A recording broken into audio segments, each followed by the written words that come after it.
Hello there, Commonwealth from you. With the system's probably last big AAA exclusive in stores, more and more, including Nate the Hate, are looking to the future. The upscaled and performance boosted next step. Nintendo Switch 2, official name pending. Yes, we're talking specs, Nintendo's own comment, and the potential of the Switch successor. What potential? Being the only system you will ever need if you can live without Sony's and Microsoft's exclusives. So be sure to leave a like, subscribe and press the notification bell, and let's dive deep into how everything might be about to change soon. Nintendo are experts at software and creative with their hardware. They're not the strongest of the pack, but create a different appeal with their products. TV docked mode has been their weakness though. However, it looks like the focus of the successor is just that, addressing the big screen issue and delivering true Nintendo power. All thanks to their ongoing partnership with Nvidia, who provided the Switch's Tegra chip and are now preparing a new system on chip that supports DLSS, the upscaling revolution. One that could skyrocket Nintendo to dominance that surpasses the Switch with ease. The reports from Gamescom pretty much confirm that Nintendo is hiding a true game changer, and the only reason things are silent is to not harm the incredible sales of the Switch before the reveal of the next system. Nate the Hate went recently deeper into how big of an impact the continued Nvidia team-up could deliver in the specs department, mainly how far deep learning super sampling technology can go with the system on chip that they're providing Nintendo. Reports range from strength as high as the Xbox Series S and even beyond, and with that kind of horsepower, Nvidia can create wonders of their own. You see, the genius of DLSS to not cater to the strongest graphics cards in the world, but rather making gaming more accessible or at least more enjoyable for those with weaker hardware, turning an unplayable experience on weaker cards without DLSS to what is acceptable. Frame rates that are definitely above 30 frames per second, and at 1080p or higher resolutions. Naturally, this originally applied to PC gaming, but Nintendo must have since the first Nvidia DLSS version realized the potential for consoles. After all, here's a solution to get more for less. Hence why 12 or even 10 GB of total system RAM might be enough to get games to run at a level that is satisfying compared to the Xbox Series X and PS5 on the big screen, evening out the playing field without breaking the bank of the consumer. That is to say, going to the $500 system price point. Yes, ray tracing for $450 or less could be a possibility, and if true, then it will change everything, especially if the DLSS doesn't only apply to docked TV mode, but also undocked handheld mode. Several more demanding Switch games run at lower resolutions than the 720p screen and with really blurry textures. With more horsepower and potentially undocked handheld DLSS, this will definitely be a thing of the past. Better frame rate, high resolutions, and more detail. Suddenly, the biggest and most demanding AAA third-party games will not only be playable, but also enjoyable undocked on a Nintendo Switch. Even so, Nate the Hate pours a little cold water, as the DLSS version which the Switch 2, name pending, might launch with, could be a little older than the most recent 3.5. Let's not forget that DLSS technology up to this point has been catered to PC graphics cards, and hence we need to be a little realistic with our expectations, especially when it comes to realistic art styles. We might not get upscaled 4K 60fps of say Cyberpunk 2077 Phantom Liberty, but is 1080p 60fps not good enough for third-party games with this level of detail and type of art style? It is definitely better than the Switcher in 720p and sometimes below, with frame rates jumping between 30 and 25 frames per second. Now you begin to see how this leap could change everything, as all of a sudden, developers do not need to cater to the Switch's old Tegra chip, but rather to a far more powerful chip that is comparable to the experience of lower-end PC graphics cards.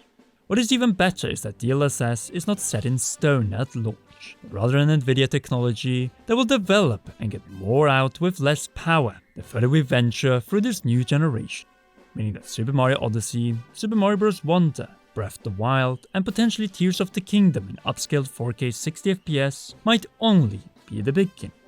There's a reason why Nintendo showed the Matrix Awakens Unreal Engine 5 demo to demonstrate the magic of Nvidia's DLSS, on their upcoming system at Gamescom. Namely, the potential of a PC Lite like Nintendo system, which is far easier to port to, meaning fewer limitations and less risk of bringing your biggest games to the Nintendo Switch 2. That goes for games like Baldur's Gate 3, GTA 6, Witcher 4, and more that are yet to be announced and not owned by Sony or Microsoft. The aim for the Big N is to have the biggest games they don't develop or own themselves. And not only that, but coming throughout the system's lifecycle. Not only the first 4 years, and also not have to wait half a year or more for these type of games to come after they're out on other systems.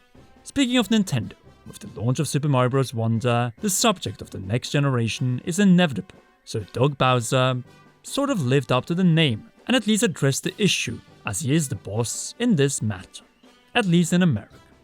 The inverse interview with him is long, so instead of going over Super Mario Bros. Wonder and the year so far for Nintendo, let's jump straight to the question that interests us. Namely his non-remark on the Switch 2 Gamescom and further reports, but also hints towards transition. Quote, "One thing we've done with the Switch to help with that communication and transition is the formation of the Nintendo account. In the past, every device we transitioned to had a whole new account system. Creating the Nintendo account will allow us to communicate with our players if and when we make a transition to a new platform to help ease that process or transition. Our goal is to minimize the dip you typically see in the last year of one cycle, in the beginning of another. I can't speak to the possible features of a new platform, but the Nintendo account is a strong basis for having that communication as we make the transition." End quote. Right here is our first tease of transition, but also keeping what works so the Nintendo account, and making it even better to dedicate more time to address the shortcomings of the Nintendo Switch. Potentially backwards compatibility, shaky paid online experience, and the lack of most of the newest third-party non-exclusive games on day one. These three backdrops are well known to Nintendo, all three that could be addressed, and thus be solved with the next system. And one of the questions from the same interview pointed to Nintendo's art style variety compared to the obsession with realism found within most other, especially Western developers. In short terms, Bowser tries to explain that it is more than just what the current system can handle.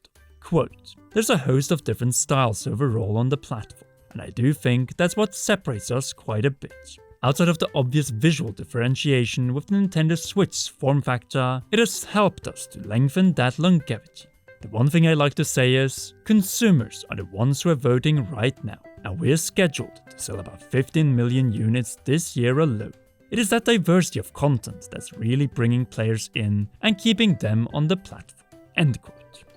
Diversity and variety in playing styles and art styles is no doubt what sets Nintendo apart.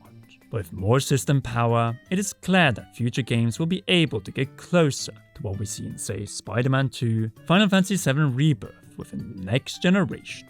Perhaps system-pushing franchises like Zelda and studios like Monolith Soft might test a more realistic style for the next projects. All to demonstrate that if Nintendo can do it, then third-party developers can offer the same on the same system on day one. Not only on the system's launch, but also when it comes to the actual day of release for their own games, just like on other systems. And that is why DLSS is so crucial, why Doug Bowser and Nintendo Corporate in Japan will avoid the subject to keep Switch sales coming at least for now. Then we will see how early Nintendo will reveal what is behind that curtain of the next-gen future. Either way, do you think the next big Nintendo announcement will be the next Nintendo generation? And if so, when? Sound off in the comment section down below.